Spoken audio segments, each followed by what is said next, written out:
Hello, hello, hello, everyone. Welcome to Lessons in Savvy Living. I'm your host, Sia Knight, and I am so thrilled that this afternoon I have a wonderful guest. Um, Michelle, I'm going to ask you the first question, which actually will help you introduce yourself. So, the first question I always ask is, what are three things that people should know about you? Well, hello. I am Michelle Lynn Stevens, best-selling author, award-nominated poet, founder of Divas Heart Publishing, a former social worker, mom of one, auntie of five, and godmom to six. So Wow. I've been helping a lot of people for a long time. Wow. Okay, wonderful.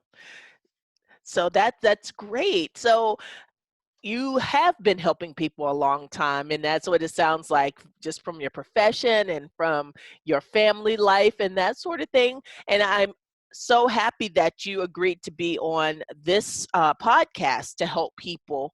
Um, this podcast is designed to have real women with real stories and real lessons. And this podcast today is about chronic illness. So, what is your story around chronic illness? What do you know about this?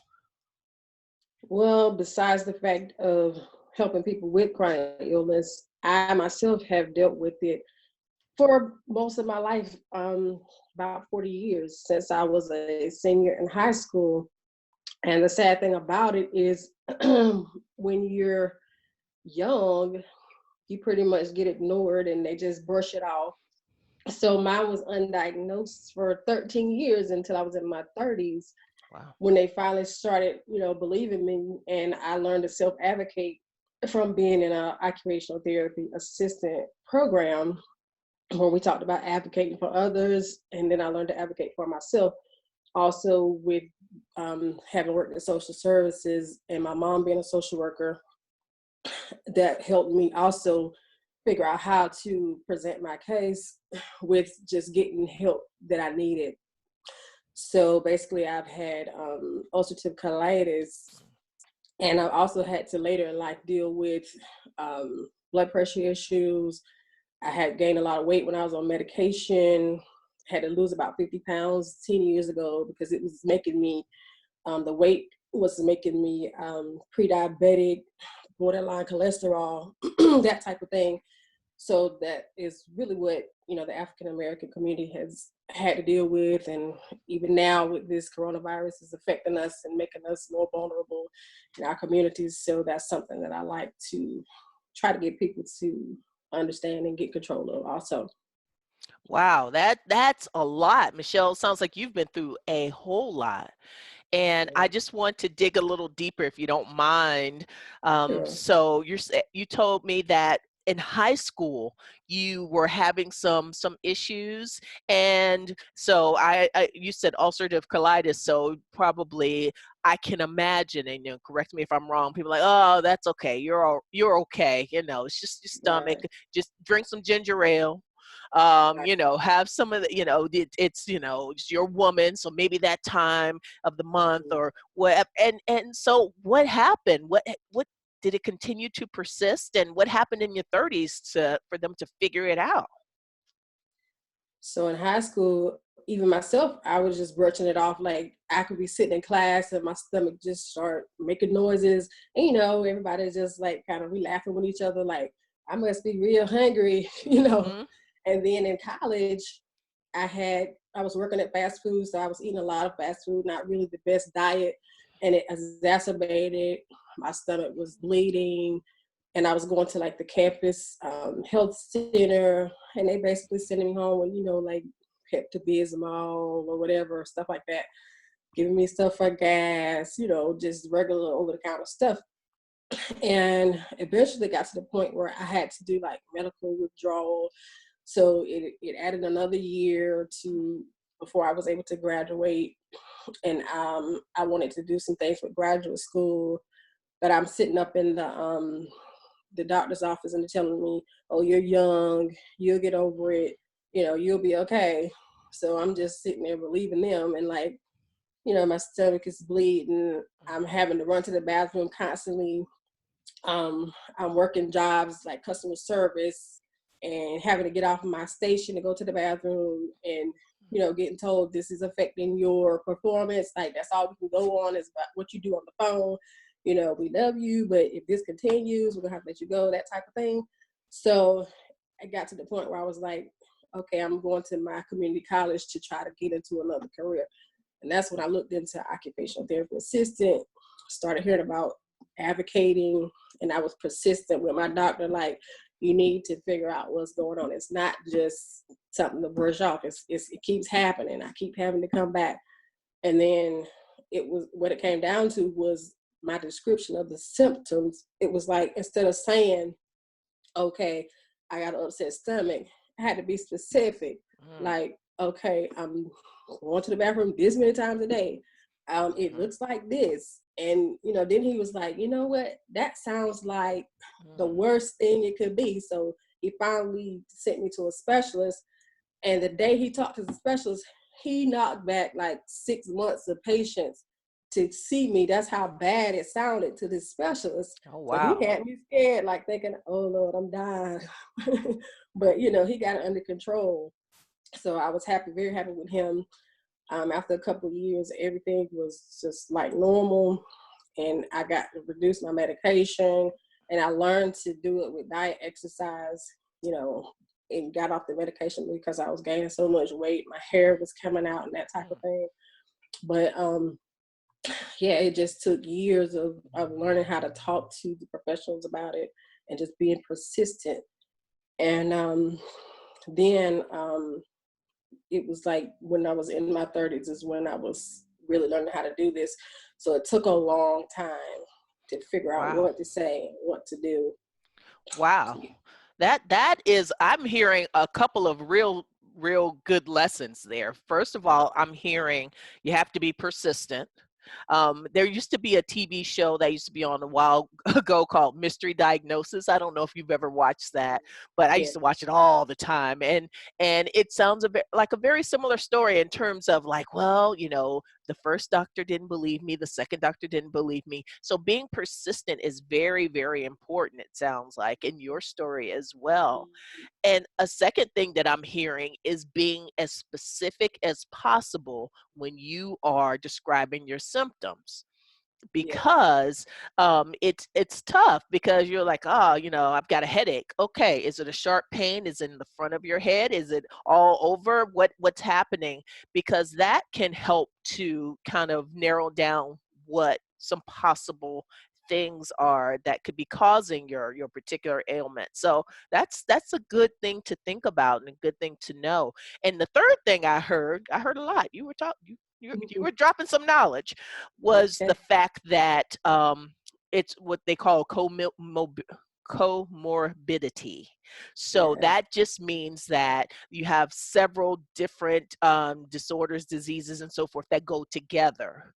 And Right. sometimes it's hard to unravel, because you can be pre-diabetic because of the weight gain, and then that could mess with your blood pressure, which could mess. So there's a lot of things that can be going on at the same time. So, oh goodness Yes. gracious. Absolutely. So, a question I have for you is this. Um, so you finally got it under control in terms of you got a diagnosis. Now, can you talk to me a little bit about how this diet and exercise helped you kind of get control of your condition, of your specific condition? Sure. And don't get me wrong, it was hard. But I had a lot of different employment issues. So I got to working a new job with some at the VA, and where health is something, a conversation all the time. Hmm. So I was hearing a lot about the doctors talking about the exercise programs and things, and some of the employees. And so one of the employees was like on the side, personal trainer. So I was getting like a lot of exercise plans, meeting people at the gym from work, after work, and it was just a lifestyle. And it was having to be like every day, 6 days a week at first, until you kind of develop the habit. So I'm like in the boot camps, like sweating and, just feeling like I'm gonna pass out. Like, Yay! come on, you can do it. So you got to have that support system there, and you just gotta stick with it. And eventually, it just became like second nature. So for a few years, that was basically just I just learned to go straight to it. Go eat, go exercise, go home. So it became part of my routine. Wow, and did you change your diet at that time as well? Because I heard you talk about Yeah. you had a lot of fast food when you were in college. That sounds Mhm. like a lot of us. Sounds like me Yeah. now. But so, and how did you change your diet, and what did you add and take away? Well, my biggest thing was I was addicted to French fries. So, that was like the easiest thing to get. You Mm. drive through, you're like, okay, I'm just going to get these to hold me over till I get home, especially when I was out and about a lot. And the greasy foods and things like that. And so I finally was just like, okay, I'm going to try to just stick to like go to Subway, get the grilled chicken. It might not be so much seasoning and, the fatty, greasy, good stuff and more salads. And it was hard because I had a friend who I would go to lunch with, my best friend, and she was still getting the French fries, and that was our thing.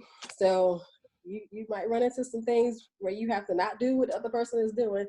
And I just stuck to my salad. I can't get fries. It's just like, oh yeah, you don't want just one or two.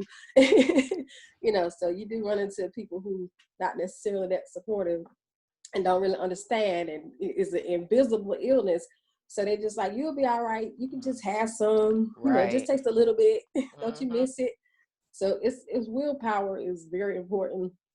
But yeah, just cutting back on the greasy foods, um, going to the grocery store more so than eating out, not doing like the bacon, which is also another favorite so much like I could do that every day at some one point. Mm. Now I'm just like, okay, I cut it back. Just start out with once a week and then once a month or whatever, just pace yourself. Don't try to do it like all at once, Oh, okay, that's a good don't tip. deprive yourself, Okay. but just be gradual and it'll become a habit. And then it'll get to the point where you just look at it and just be like, no, no, no, I don't even want that no more. Oh, well, Like good. I'm waiting to it's get to even that like point. salt will Oh, start to taste like nasty with the high blood oh. pressure, having to wean off of the salt. And now I taste something salty and I'm just like, oh, like how did I used to eat that? Wow, wow, that's wonderful. How long have you had this new way of life, this new way of eating and living?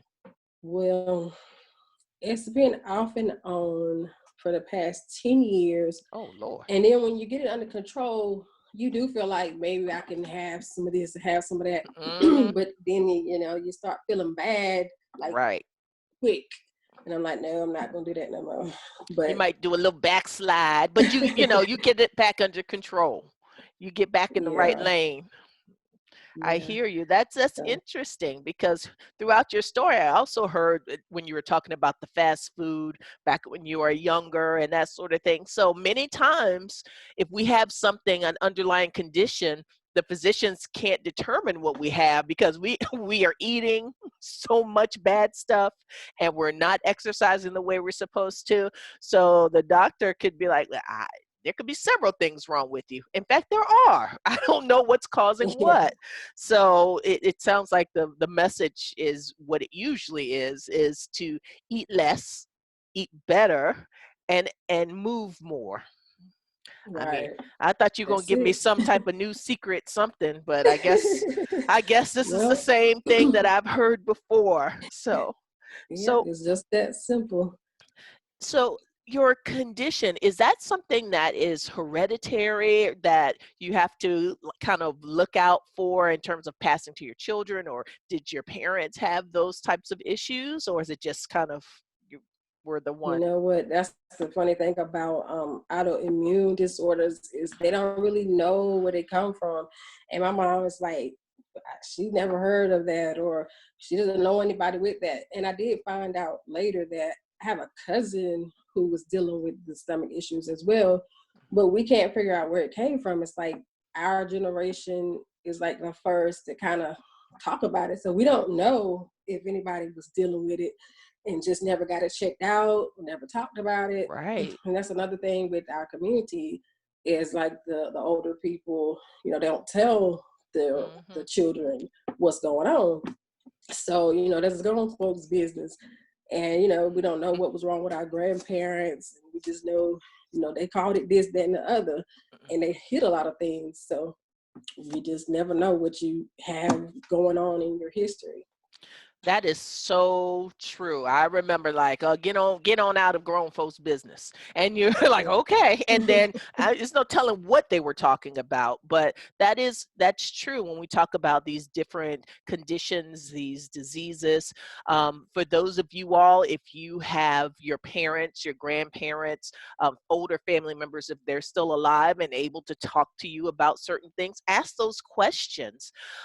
It's as we are recording this, we're in the middle of the COVID-19 crisis, and we see that it has been hitting certain groups disproportionately, um, more so than other groups. African Americans seem to be dying at a higher rate. We don't know exactly why right now, but one theory is that we just don't take care of ourselves, generally speaking, as well. And so there could be lots of reasons for that. Access to health care, we got you. But some of us have the access, but just don't have the interest. And so I think it's a wonderful message, Michelle. I'm so happy that you shared your story and the fact that you finally got to the bottom of what your condition was, and that you've been able to um, kind of to deal with it and to have a happier existence, it sounds like to me. So that sounds great. Yes, thank you.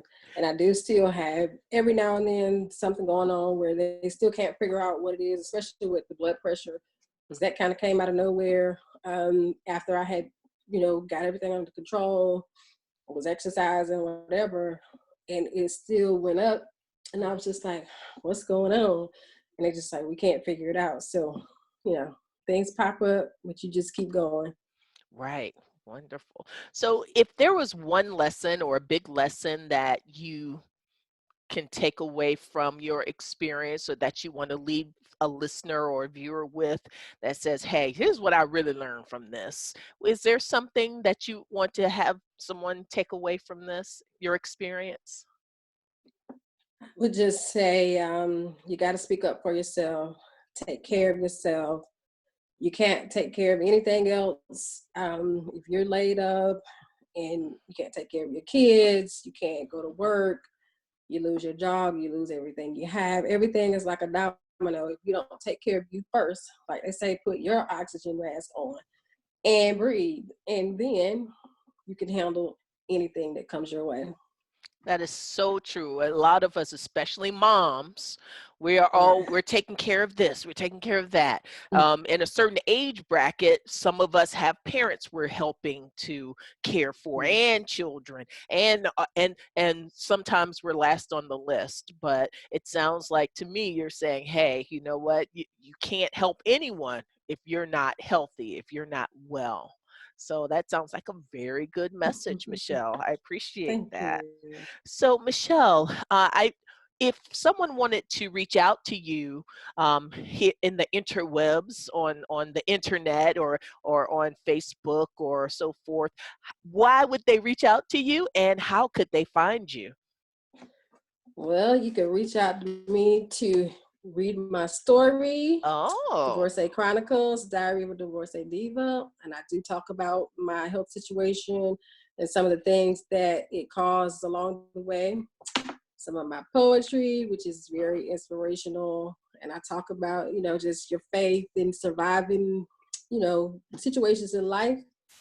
And I am basically at A Diva's Heart on Facebook and Twitter. I'm at Michelle Lynn Stevens on Instagram, and at MichelleLynnStevens.com. You can read all about me. all right. Sounds great. Wonderful. I am. Now, see, I like the fact that you are ready, boy. I was like, what about this? She's like, Thank you. bam. Here. And I'm like, yes, yes, come on with it. Show us what you got. So I appreciate So thank you so much, Michelle, for taking the time to chat with me. And Thank you for having me. no problem. And that's it for this episode of Lessons in Savvy Living, everyone. Until next time, stay savvy. Bye bye.